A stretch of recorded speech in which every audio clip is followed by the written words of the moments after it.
Kasiwe zvakare vana vaMwari mufaro wangu kuti tasangana zvakare kuchirongwa chedu chemazuva ose kuNhai Pastor. Pachirongwa pano tiri kuedza kubatsirana kupindura mibvunzo yatogona kunge tiinayo inopinduruka neumpo hunonoka mukati meBhaibheri. Saka sunungukai kutumira mibvunzo yenyu panhamba either dziri paskrini zvinezvi kana dzinoti 0772918335. Tinokubatsirai kupindura mibvunzo yenyu kunyange zvikaita sezvinononoka muzvimirire pamwe mibvunzo inenge yawandisa tichiita mbijana asi tinopindura mibvunzo yenyu. Regai tiverenge mubvunzo wabvunzwa neimwe hama yedu nhasi panapa uri kuti iwo ko Nhai Pastor, sei Satan achinzi inyoka yekare pana zvakazarwa 12 vhesi ya9. Sei pana zvakazarwa 12 vhesi ya9 Satan achinzi inyoka yekare. Regai tiverenge zvakazarwa 12 vhesi ya9 yacho inoti iyo, and the great dragon was cast out, that old serpent called the devil and Satan, which deceives the whole world. He was cast out into the earth and his angels were cast out with him. Chekutanga chandira kutaura ndechekuti Bhaibheri nguva zhinji kana rachida kuburitsa unhu hwakaipa rinohuenzanisa neshato kana kuti nenyoka. But statement yekuti iya nyoka yekare iri kubvira pana Genesis.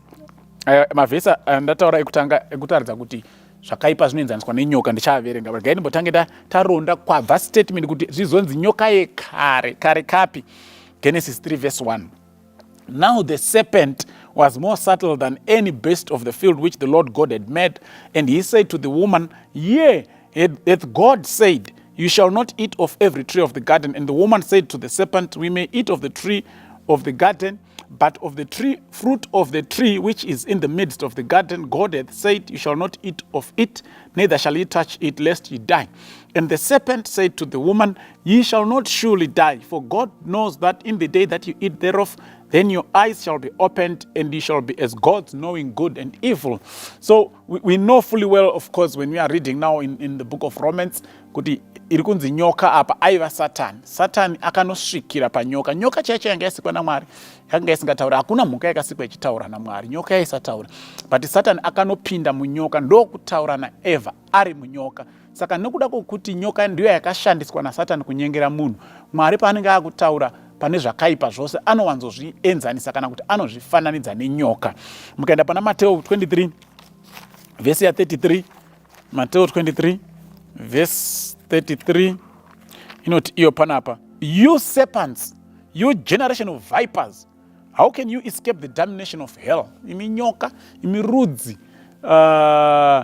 rwenyoka, muchanzvenga sei kubva kune zvakaipa?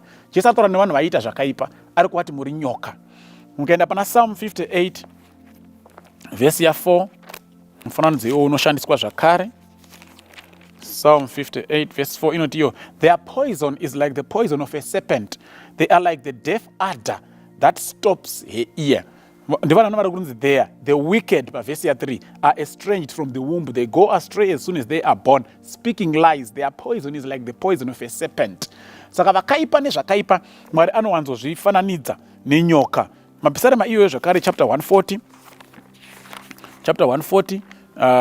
verse ya 3. Mapisarema chapter 140 verse 3. They have sharpened their tongues like a serpent.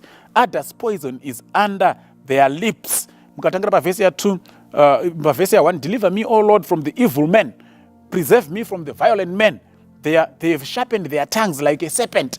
Saka vese vakaipa vari kufananidzwa nenyoka nekuti nyoka ndo yakatanga kushandiswa naSatani muvengi waMwari kuunza chakaipa panyika. Saka kuna zvakazarurwa kukanzwa kwakuzonzi zvino nyoka iya yekare.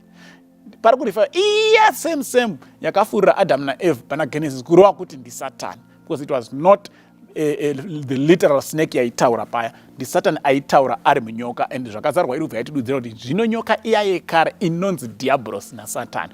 Saka kare kurehwa apa kare kekuEdheni nyika ichavambwa, ndokusaka iri kunzi nyoka iya yakare ari Satani.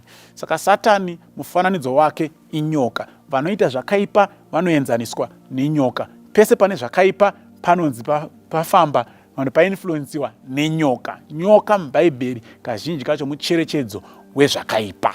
Ndoda kudaro kuti abatsirikana Mwari achitibatsira kana zvisina kunyatsojeka nyatsosunungukai zvakare kutumira mumwe mubvunzo kuti tijekeserane muzita Mwari achitibatsira. Amen.